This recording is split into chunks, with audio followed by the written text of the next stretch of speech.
बैठो, चुप करके बैठो। अरे आज यहाँ बैठे हुए हो, हवाई जहाजों में चलते हो और उनमें चलते हो, किसने दिए, किसने बनाए? आज स्कूल, कॉलेज, यूनिवर्सिटी किसने बनाए? IIT किसने बनाई? MMT किसने बनाई? जिसमें आज आप दिखाई दे रहे हो। क्या किया है 6 साल में? केवल भारत को तोड़ने की कोशिश की है, भारत को काटने की कोशिश की है और कुछ नहीं किया है। मोहम्मद गौरी को किसने बुलाया था? किसने कहा था दिल्ली में आग करने के लिए? कौन जयचंद था? महाराणा प्रताप जब हल्दी की घाटी में लड़ रहे थे, किस राजा ने उसकी मदद की अकबर के खिलाफ? सुनो, एक भील जाति के लोगों ने महाराणा प्रताप का साथ दिया था, कहाँ थे तब? आज बात करते हैं, देश को आजाद कराने के लिए अहिंसा का पाठ पढ़ाया। आप क्या जाने अहिंसा, जो लाठी लेके तो ट्रेनिंग देते हैं। कोई भी आपके प्रधानमंत्री के खिलाफ, आपके गृह मंत्री के खिलाफ, उनकी नीतियों के खिलाफ बोले, वो देशद्रोही हो गया है। 6 साल के बच्चों को भी नहीं आप तो छोड़ रहे, आप क्या करेंगे? श्रीमती विप्लव ठाकुर जी। माननीय उपाध्यक्ष जी, धन्यवाद। मैं ये राष्ट्रपति के अभिभाषण पर धन्यवाद प्रस्ताव के लिए खड़ी हुई हूँ, पर मुझे समझ नहीं आ रहा कि मैं धन्यवाद किस बात का करूं, कहां से शुरू करूं। मुझे लगता है, आप अब चुप रहिए, मुझे लगता है बैठ कर इंटरवेन न करें आप। मुझे लगता है कि एक कुशल गृहिणी अपना ट्रंक उसको पेंट करके अपनी पुरानी चीजें उसमें डाल देती है, यही इस अभिभाषण में है। कुछ नया नहीं है, वही उज्ज्वला है, वही दीनदयाल है, और वही पे जो है मिशन की बातें हो रही हैं। बेरोजगारी की कोई बात नहीं है, महंगाई की कोई बात नहीं है, क्योंकि इनको उसकी चिंता ही नहीं है। ये नौजवानों के लिए कुछ करना ही नहीं चाहते। आज विद्यार्थी जो पूरे देश में झंडा लेके खड़े हैं, उनको अपने भविष्य का फिक्र है कि हम डिग्री तो ले लेंगे पर नौकरियां कहां से लाएंगे, क्योंकि इस अभिभाषण में उसका कोई जिक्र ही नहीं है। ये अभिभाषण ऐसे लगता है जैसे मुंगरी लाल के सपने दिखाए जा रहे हैं। मुंगरी लाल के 2014 में भी दिखाए थे, अभी भी दिखाए रहे हैं। अभी राणा जी बोल के गए, राणे कि जी कांग्रेस भी मैनिफेस्टो देती थी, हमने करके दिखाया है। आज अगर आप गरीबी की रेखा से नीचे देखें तो लोगों का हुआ है। अरे आज यहाँ बैठे हुए हो, हवाई जहाजों में चलते हो और उनमें चलते हो, किसने दिए, किसने बनाए?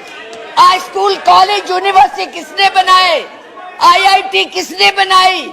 MMT किसने बनाई? जिसमें आज आप दिखाई दे रहे हो। क्या किया है 6 साल में? केवल भारत को तोड़ने की कोशिश की है, भारत को बांटने की कोशिश की है और कुछ नहीं किया है। बस वही करो। आज आप लोग इस देश को इस तरह से बांटना चाहते हैं। कुछ नहीं है, ना महिलाओं के लिए है। आज पूरी महिलाएं जो है इस चिंता में हैं कि हमारा भविष्य ठीक है, हम सुरक्षित हैं, वहां उनको कुछ दिया नहीं जा रहा। और मैं ये कहना चाहूंगी कि मैं पूछना चाहती हूं, क्योंकि आप बहुत इतिहास के बगे हुए हैं, मोहम्मद गौरी को किसने बुलाया था? किसने कहा था दिल्ली में आग बंद करने के लिए? कौन जयचंद था? कौन जयचंद था? महाराणा प्रताप जब हल्दी की घाटी में लड़ रहे थे, किस राजा ने उसकी मदद की अकबर के खिलाफ में? बैठ जाइए, बैठो, चुप करके बैठो। सुनो मैडम, प्लीज आप चेयर को एड्रेस करें मैडम, प्लीज। इस तरह की भाषा एक भील जाति के लोगों ने, एक भील जाति के लोगों ने महाराणा प्रताप का साथ दिया था, कहां थे तब? आज बात करते हैं, देश को आजाद कराने के लिए अहिंसा का पाठ पढ़ाया। आप क्या जाने अहिंसा, जो लाठी लेके तो ट्रेनिंग देते हैं। आज लाठी की जगह बंदूक और रिवॉल्वर आ गए हैं। और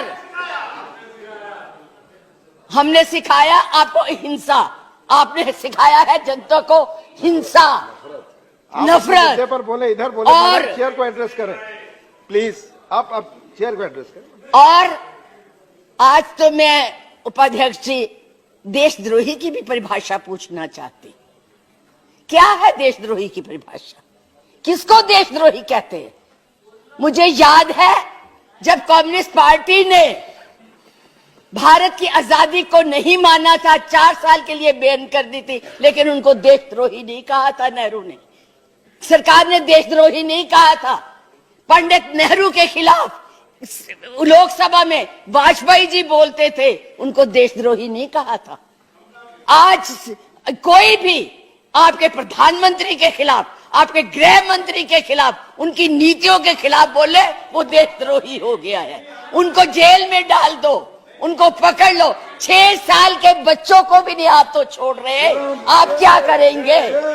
आपके पास ना तो कोई कार्यक्रम है, ना आपके पास भारत के लिए कोई नया सोच है, कुछ नहीं है।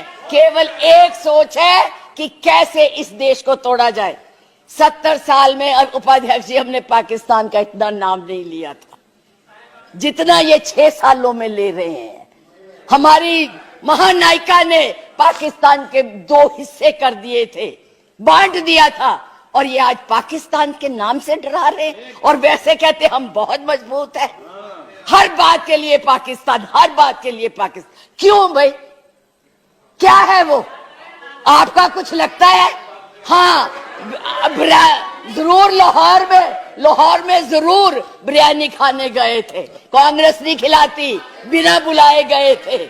और आज बात करते हैं, किसकी बात करते हैं? मैं ये कहना